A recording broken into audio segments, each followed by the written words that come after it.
All right, everybody. I'm Logan Allec. I'm a CPA. I help people with their back taxes. If you owe over $10,000 in back taxes, call 844-321-TAXES to schedule a free consultation with one of my tax professionals. I try to make these calls as well. You can also schedule a consultation by emailing taxrelief@loganallec.com. Just let us know a little bit about what's going on with your tax situation, and we will set you up with a free consultation. But in this video, I'm talking about 7 reasons why your tax refund just might be delayed. And at the end of the video, I'm going to give you some tips on what you can do if your tax refund is delayed, including how to request an expedited refund from the IRS if you qualify. So let's get into it. So let's paint the picture here. I'm sure many of you can relate. You e-file your tax return using a tax software like TurboTax or H&R Block, and it showed a nice tax refund. You're excited to get it. You wait a couple of weeks. No direct deposit from the IRS has hit your bank yet. You check again the following week. After all, the IRS says to give them at least 21 days to process refunds on e-filed returns, because apparently, they issue most refunds in less than 21 calendar days. But still, it's been 21 calendar days and nothing. So what gives? Well, let's talk about it. Here are 7 reasons why your tax refund might be delayed, as well as a few action steps you can take if your tax refund is delayed, including how to request an expedited refund request if you really need that cash. Reason number 1 why a refund might be delayed. You took certain credits. Now, there are certain credits that typically automatically cause the IRS to take longer to process your return. One of those is the Earned Income Tax Credit, which is a credit that taxpayers can get if they have earned income less than a certain amount for their filing status and number of children or relatives claimed as dependents. They also have to meet a few other rules. Now, the IRS is a real stickler about this credit, or at least they try to be, and that is because the IRS believes that between 21% and 26% of Earned Income Tax Credit claims are paid erroneously, with some of those mistakes just being flat out mistakes, but others caused as a direct result of fraud on the taxpayer's part. So for this reason, refunds for tax returns on which the Earned Income Tax Credit was claimed are typically delayed a bit, because the IRS apparently believes that 1 out of 5 or maybe even 1 out of 4 Earned Income Tax Credit claims that it pays out are paid erroneously, and so it wants to take some extra time to review returns that claim this credit. There are similar kinds of delays for returns that claim other credits as well, such as the additional child tax credit. Reason number 2, you paper filed your return. It should come as no surprise that electronically filed tax returns are in general processed a lot faster than paper filed tax returns. I mean, what's quicker, for me to email you or for me to send you a letter in the mail? So if for whatever reason you paper filed your return, your refund might take longer than expected to arrive. Number 3, your return had mistakes. Now, we all make mistakes, and it's fairly easy to make mistakes on tax returns, especially if you're using an off-the-shelf tax software that, it does its best to do your tax return correctly, and they usually do, but like all tools, tax software programs are only as good as the one wielding them. So obviously, if the IRS detects some error or mistake in your tax return, that could cause them to have to recalculate some items on your return, which obviously takes time. Even if it's all done on a computer, it still takes time, and that would, of course, cause your refund to be delayed. Now, for this particular 2022 tax filing season, for 2021 tax returns, the IRS has specifically singled out 2 kinds of mistakes that could cause a refund to be delayed. Really, any mistake could cause a refund to be delayed, but the IRS has singled out 2 kinds of mistakes in particular, and those are, number 1, mistakes pertaining to the recovery rebate credit, which is the credit you get if you didn't get your full stimulus, third stimulus, as well as mistakes pertaining to the child tax credit. I imagine the IRS singled these out because so many people are eligible for these credits. But there's a massive twist to these particular credits, right? And that is that many taxpayers already received a portion of, or in the case of the recovery rebate credit, potentially all of the credit in advance in 2021.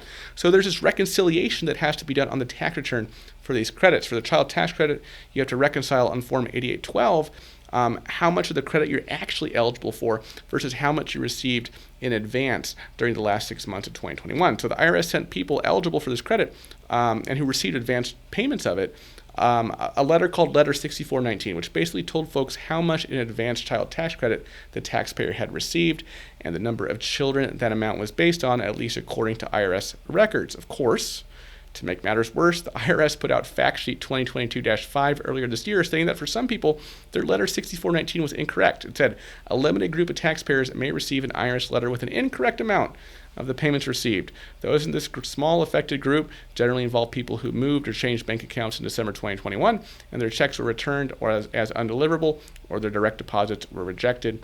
Of course, you can log on to your child tax credit portal, and I covered how to do that last year on this channel, to see your actual advanced child tax credit payment amounts and compare it to your letter 6419. Similar kind of concept with recovery rebate credit, though that one's a bit more straightforward.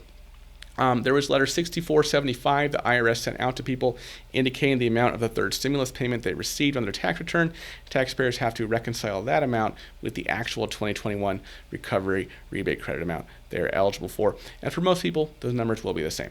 But this is all to say that even for simple tax situations this year, right, because most Americans received a third stimulus payment, right?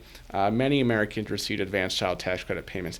Even for these simple tax situations, there's room for these reconciliation errors, and it's possible that your return had some mistakes on it because sometimes tax softwares, they aren't necessarily the best at asking the right questions of their users to get to the right answer on the return, or maybe you got an erroneous piece of mail from the IRS saying that you got this advanced child tax credit amount, but in reality it was a different amount.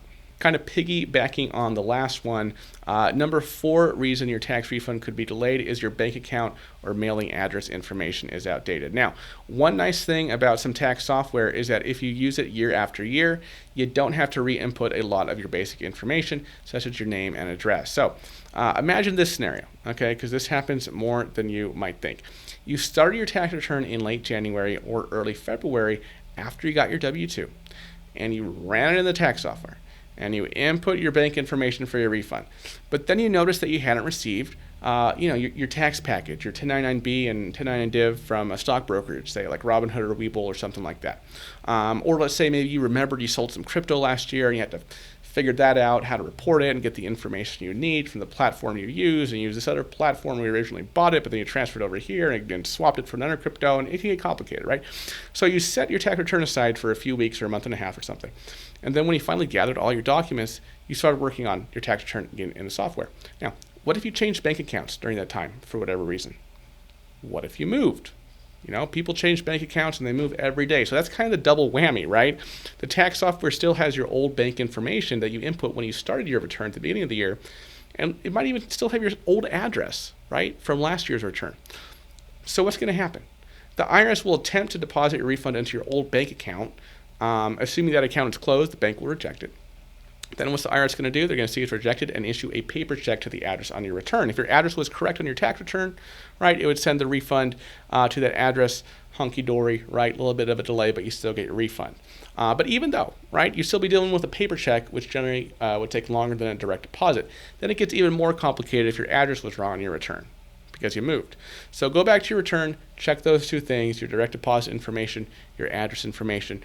Might as well check the social security numbers on the return as well. But the direct deposit and mailing address are the two places where the IRS would be submitting your refund. So if everything else is correct, but there's a mistake in where the IRS should send your refund, that will obviously delay your refund. Number 5 reason why your refund might be delayed. Your refund was seized. Now, if you owe back taxes to the IRS, which is what my firm and I help people deal with every single day, the IRS will apply your refund to any outstanding liabilities they have on their books for you. That's fairly obvious, right? But it's not just federal tax debt that your tax refund can be seized for. The Treasury Offset Program allows the Department of the Treasury's Bureau of the Fiscal Service, BFS, to reduce or entirely eliminate or entirely take your refund for things like past due child support, state tax debt, federal non-tax debt, fraudulent unemployment compensation claims. Now, you should get a notice in the mail informing you of any offset, so hopefully you won't be caught off guard if that happens. But when this does happen, assuming you do have some refund left over after the offset, it is typical for the refund to be delayed. Number 6, you're a victim of identity theft. So most of us, right, most of our most sensitive data is online. We live in an online world. Even our money, for most practical purposes, unless you do everything in cash, it's numbers on a screen. and it's stored in some bank's record system somewhere, right? And if someone has access to your social security number, maybe other information about you, they could theoretically file a tax return on your behalf or do other shady things, both tax-wise and non-tax-wise, in your name. To combat this, the IRS sends what are called identity protection pins, IP pins, to individuals that it believes are a victim of tax-related identity theft. These pins are renewed annually, and the IRS sends recipients a CP01A notice at the beginning of every year to inform them of their new pin. So this is a little bit less likely than the other things I've talked about in this video, but nevertheless, being a victim of identity theft is one reason why your tax refund might be delayed. Number 7, the IRS is just slow. It shouldn't be a shock to you to know that the IRS is understaffed. If you go to jobs.irs.gov/careers, you can see there are a ton of positions available. So it's quite possible that your refund is delayed through no fault of your own, but simply because the IRS is just slow. All right, so what should you do if your tax refund is delayed? Well, here are some tips. Here's some steps you can take. Number 1, check the IRS Where's My Refund tool. This sounds obvious, you've probably already checked it, but just as a reminder, this tool may have further instructions for you, such as to contact the IRS, because they might, for example, want additional information from you before they can complete the processing of your return and your refund. To use this tool, you should have handy your social security number. You should know your filing status as shown on your tax return in question, and you should know the refund amount as shown on the tax return in question. Number 2, double check your tax return, particularly your direct deposit information.